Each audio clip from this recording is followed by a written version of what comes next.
चलिए हम देखते हैं साइंस के एनसीईआरटी क्लास 7 के 5 चैप्टर है। चैप्टर के नाम है अम्ल, क्षारण और लवण। देखते हैं तो अपने दैनिक जीवन में हम नींबू, इमली, नमक, शक्कर और सिरके जैसे अनेक पदार्थों का उपयोग करते हैं। क्या इन सब का स्वाद एक समान होते हैं? आइए हम सारणी 5.1 के सूची में किए गए कुछ खाद्य पदार्थों के स्वाद पर ध्यान देते हैं। यदि आपने इनमें से किसी भी पदार्थ का स्वाद नहीं चखा है तो उसे चखिए और परिणामों की सारणी में लिखिए।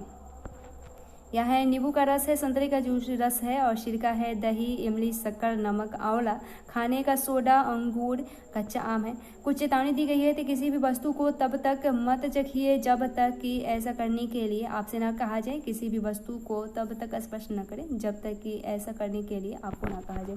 उसके बाद आप देखेंगे कि इनमें से कुछ पदार्थ का स्वाद खट्टा, कुछ का कड़वा, कुछ का मीठा और कुछ का नमकीन है। अम्ल और क्षारण के देखें तो दही, नींबू का रस, संतरे का रस और सिरके का स्वाद खट्टा होता है। इन पदार्थों का स्वाद खट्टा इसलिए होता है क्योंकि इनमें अम्ल यानी एसिड होता है। ऐसे पदार्थों की रासायनिक प्रकृति अम्लीय होती है। एसिड शब्द की उत्पत्ति लैटिन शब्द एशियर से हुई है और जिसका अर्थ है खट्टा। इन पदार्थों में पाए जाने वाले अम्ल प्राकृतिक अम्ल होते हैं। खाने का सोडा यानी बेकिंग सोडा कैसा होता है? क्या इसका स्वाद भी खट्टा होता है? यदि नहीं तो इसका स्वाद कैसा है? क्योंकि इसका स्वाद खट्टा नहीं है, इसका मतलब है इसमें कोई अम्ल नहीं है, इसका स्वाद कड़वा है। यदि आप इनके विलयन को अपने अंगुलियों के बीच रगड़े तो यह साबुन जैसी चिकना लगता है। ऐसे पदार्थ जिनका स्वाद कड़वा होता है और जो स्पर्श करने पर साबुन जैसे लगते हैं क्षारक कहलाते हैं और इन पदार्थों की प्रकृति क्षारकीय कहलाती है। यदि हम किसी पदार्थ को चख नहीं सकते तो हमें उसकी प्रकृति कैसे ज्ञात हो? कोई पदार्थ अम्लीय है अथवा क्षारकीय, इसका परीक्षण करने के लिए विशेष प्रकार के पदार्थों का उपयोग किया जा सकता है। ये पदार्थ सूचक कहलाते हैं और सूचकों को जब अम्लीय अथवा क्षारकीय पदार्थ युक्त विलयन में मिलाया जाता है तो उनका रंग बदल जाता है। हल्की लिटमस, गुड़हल की पंखुड़ियों आदि कुछ प्राकृतिक रूप में पाए जाने वाले सूचक हैं।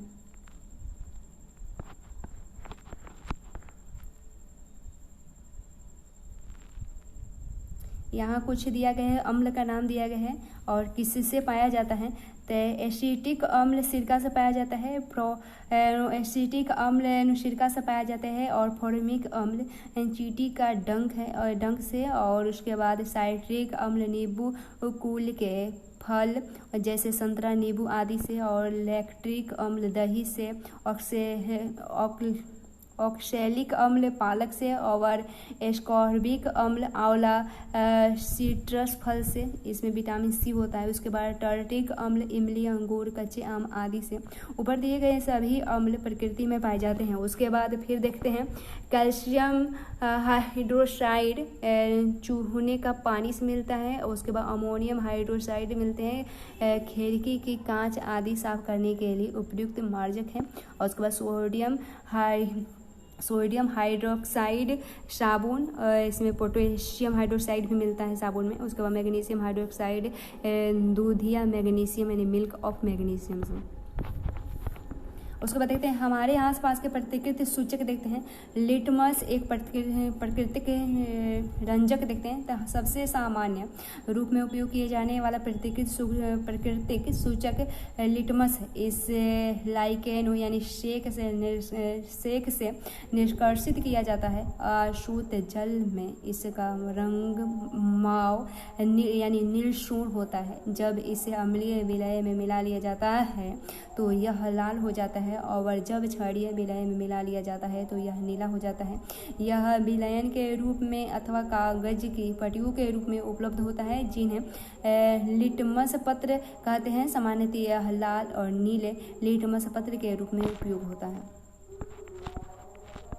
कुछ क्रियाकलाप के हिसाब से समझते प्लास्टिक के किसी प्याले, कटोरे या परखनली में नींबू का रस लेकर उसमें थोड़ा पानी मिलाइए और डॉपर की सहायता से उपयुक्त विलयन की एक बूंद को लाल लिटमस से पत्र पर डालिए। क्या इसके रंग में कोई परिवर्तन होता है? इसके परीक्षण को नीले लिटमस पत्र में है साथ दोहराइए और नोट कीजिए कि क्या रंग में कोई परिवर्तन हो रहा है।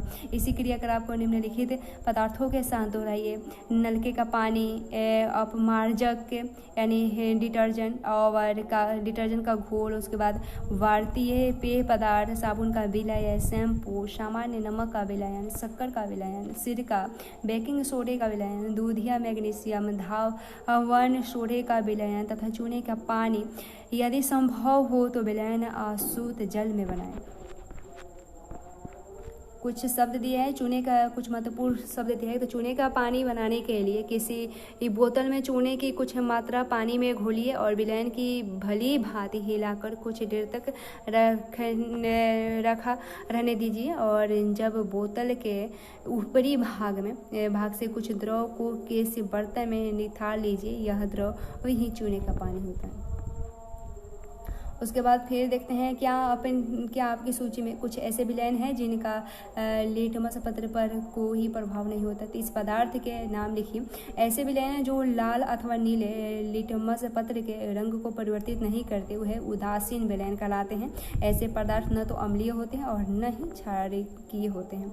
उसके बाद देखते हैं हम हल्के एक अन्य प्राकृतिक सूचक देखते हैं। तो क्रियाकलाप के हिसाब से ही समझेंगे।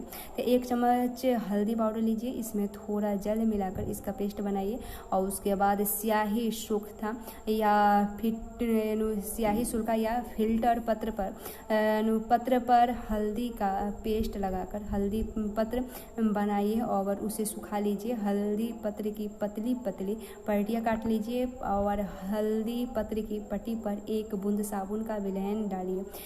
आप क्या देखते हैं? इसी प्रकार सारणी 5.3 में दिए गए विलयनों का परीक्षण कीजिए और अपने परीक्षणों की सारणी 3.5 में नोट कीजिए और 5.3 में नोट कीजिए। आप अन्य पदार्थों के विलयनों में भी परीक्षण कर सकते हैं। यहाँ दिया गया है नींबू का रस, संतरे का रस, सिरका, दूधिया मैग्नीशियम, खाने का सोडा, चूने, 1 कप पानी, शक्कर है, नमक। उसके बाद कुछ बातें, आप अपनी माता जी के जन्मदिन पर उनके लिए विशेष बधाई पत्र बना सकते हैं। सादे सफ़ेद कागज की शीट पर हल्दी का पेस्ट लगाइए और उसे सूखा लीजिए। रुई के फाहे के सहायता से इस पर चूने के पानी में से एक खूबसूरत फूल बनाइए और आपको एक सुंदर बधाई पत्र मिल सकता है। ये उपयोगी है। उसके बाद देखते हैं सूचक के रूप में गुड़हल के पुष्प देखते हैं। तो गुड़हल के पुष्प की कुछ पंखुड़ियाँ एकत्र कीजिए और उन्हें किसी बीकर में रख लीजिए और इसमें थोड़ा गर्म जल मिलाइए। मिश्रण को कुछ समय तक रख लीजिए जब तक जल रंगहीन ना हो जाए।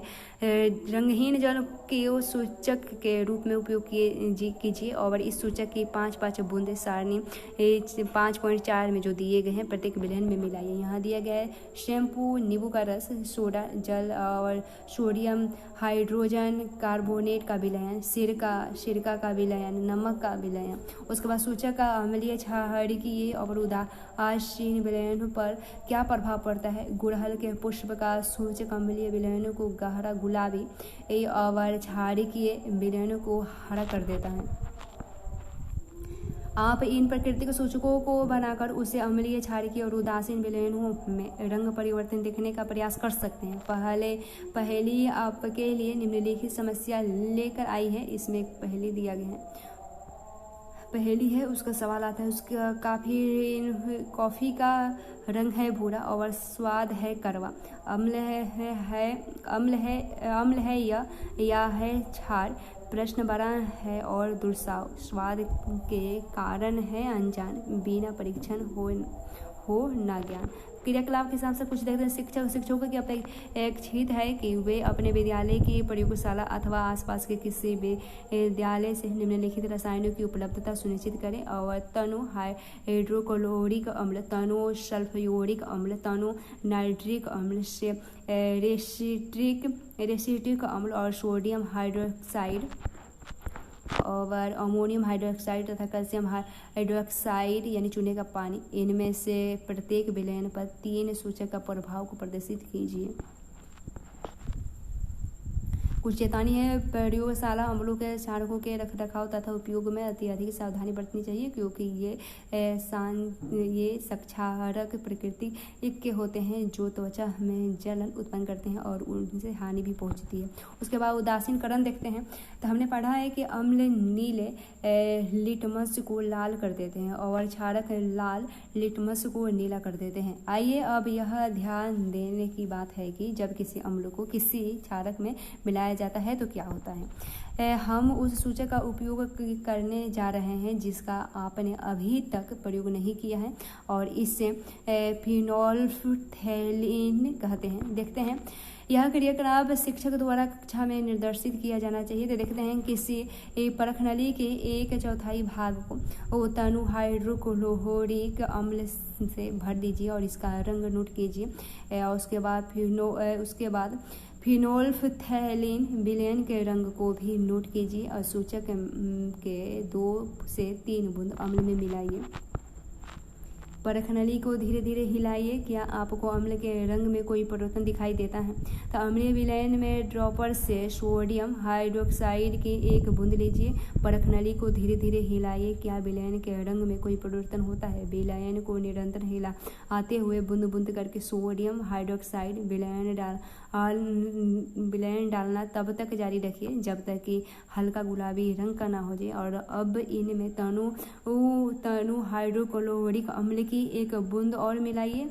क्या आप क्या देखते हैं? और क्या विलयन पुनः रंगहीन हो जाता है? फिर से सोडियम हाइड्रोक्साइड की 1 बूंद मिलाई है और क्या रंग में कोई परिवर्तन होता है? विलयन पुनः गुलाबी हो जाता है। यह स्पष्ट है कि जब विलयन क्षारकीय होता है तो फिनोल्फथैलीन गुलाबी रंग देती है। इसके विपरीत जब विलयन अम्लीय होती है तो यह रंगहीन होता है। जब किसी अम्लीय विलयन में क्षारकीय विलयन मिलाया जाता है तो दोनों विलयन एक दूसरे के प्रभाव को उदासीन कर देते हैं। जब किसी अम्ल और क्षारक के विलयन को उचित मात्रा में मिलाया जाता है तो विलयन की प्रकृति न तो अम्लीय रहती है और न ही क्षारकीय। दूसरे शब्दों में अम्ल तथा क्षारक दोनों की ही प्रकृति लुप्त हो जाती है। इस प्रकार बना विलयन न तो अम्लीय होता है और न ही क्षारकीय। उदासीनीकरण के तत्काल बाद परखनली को स्पर्श करें और आपने क्या अनुभव किया है? उदासीनीकरण अभिक्रिया में सदैव ऊष्मा निकालती है अर्थात निर्मुक्त होती है। निर्मुक्त ऊष्मा से अभिक्रिया मिश्रण का ताप बढ़ जाता है। उदासीनीकरण अभिक्रिया में नया पदार्थ निर्मित होता है जो लवण कहलाता है और लवण अम्लीय क्षारकीय अथवा उदासीन प्रकृति का हो सकता है। अतः उदासीनीकरण को निम्न रूप में से परिभाषित किया जा सकता है। किसी अम्ल और किसी क्षारक के बीच होने वाली अभिक्रिया उदासीनीकरण कहलाती है। इन प्रकरण में ऊष्मा के निर्मुक्त होने के साथ साथ लवण और जल निर्मित होते हैं। उसके बाद कुछ बातें हैं। क्या आप अम्ल वर्षा शब्द से परिचित हैं? क्या आपने कभी अम्ल वर्षा के क्षतिकारी प्रभाव के बारे में सुना है? जैसा कि नाम से पता चलता है कि जब वर्षा जल में अम्ल की मात्रा अधिक होती है तो वह अम्ल वर्षा कहलाती है। वर्षा जल में ये अम्ल कहाँ से आते हैं? वर्षा जल में अम्ल कहाँ से आते हैं? तो वर्षा जल अम्लीय इसलिए हो जाते हैं क्योंकि कार्बन डाइऑक्साइड, सल्फर डाइऑक्साइड और नाइट्रोजन डाइऑक्साइड जैसे गैसें जो वायु में प्रदूषकों के रूप में निर्मुक्त होते हैं वर्षा जल में घोलकर क्रमशः कार्बोनिक अम्ल, सल्फ्यूरिक अम्ल और नाइट्रिक अम्ल बनाती है। वर्षा अम्ल भवनों, ऐतिहासिक इमारतों, पौधों और जंतुओं को क्षति पहुंचा सकती है।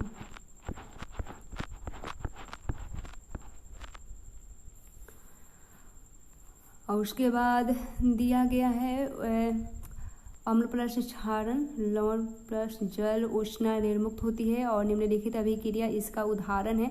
हाइड्रोक्लोरिक अम्ल इसका सूत्र है HCl और प्लस सोडियम हाइड्रोक्साइड NaOH और सोडियम क्लोराइड NaCl।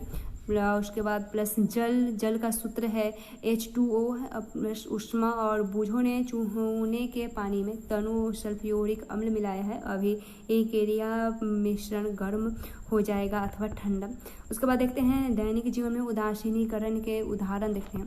तो उसके बाद इसमें अपाचन देखते हैं। तो हमारे आमाशय में हाइड्रोक्लोरिक अम्ल पाया जाता है। आप अध्याय 2 में पढ़ चुके हैं कि यह भोजन के पाचन में हमारी सहायता करता है, लेकिन आमाशय में अम्ल की आवश्यकता से अधिक मात्रा होने से अपाचन हो जाता है। कभी कभी अपाचन काफ़ी कष्टदायक हो जाता है।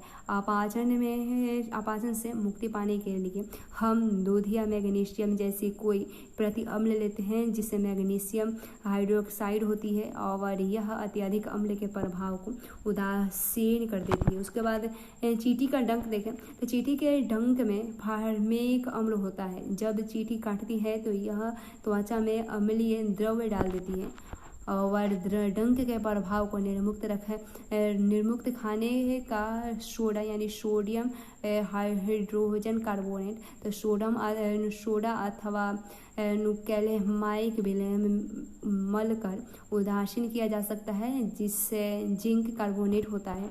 उसके बाद मृदा उपाचार देखते हैं। रासायनिक उर्वरकों का अत्यधिक उपयोग मृदा को अम्लीय बना देता है। यदि मृदा अत्यधिक अम्लीय अथवा अत्यधिक क्षारकीय हो तो पादपों यानी पौधों की वृद्धि अच्छी नहीं होती। जब मृदा अत्यधिक अम्लीय होती है तो उससे बिना बूझा हुआ चूना यानी कैल्शियम ऑक्साइड, तो चूना अथवा बूझा हुआ चूना यानी कैल्शियम हाइड्रोक्साइड जैसे क्षारकों से उपचारित किया जाता है। यदि मृदा क्षारकीय हो तो इसमें जैव पदार्थ मिलाए जाते हैं। जैव पदार्थ मृदा में अम्ल निर्मुक्त करते हैं, जो उसकी क्षारकीय प्रकृति को उदासीन कर देती है। उसके बाद कारखानों का अपशिष्ट देखें। अनेक कारखानों के अपशिष्ट यानी कचरे में अम्लीय पदार्थ मिश्रित होते हैं। यदि ऐसे अपशिष्ट पदार्थों को सीधे ही जलाशयों में बहने दिया यानी विसर्जित किया गया जाए तो मछली और अन्य जलीय जीवों को अम्ल नष्ट कर सकते हैं। अतः कारखानों के अपशिष्ट को जलाशय में विसर्जित करने से पहले क्षारकीय पदार्थ मिलाकर उदासीन किया जाता है। कुछ महत्वपूर्ण शब्द हैं तो अम्ल है, क्षारक है, सूचक, उदासीन विलयन, उदासीनीकरण और लवण है। क्या आप जानते हैं अम्ल स्वाद में खट्टे होते हैं, क्षारकों का स्वाद कड़वा होता है अथवा उनका स्पर्श साबुन जैसा होता है।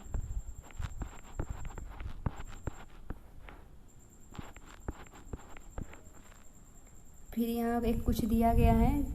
तो हमारे शरीर को प्रत्येक कोशिका में एक अम्ल डी ऑक्सीराइबोन्यूक्लिक अम्ल अथवा डीएनए होता है। यह शरीर के अनेक व्यक्तिगत गुणों जैसे हमारे रंग रूप, आँखों के रंग, ऊंचाई आदि का निर्धारण करता है। सभी प्रोटीन जो कि हमारी कोशिकाओं के भाग होते हैं ये भी एमिनो अम्लों के बने होते हैं। हमारे शरीर में पाए जाने वाला वसा अम्ल होता है।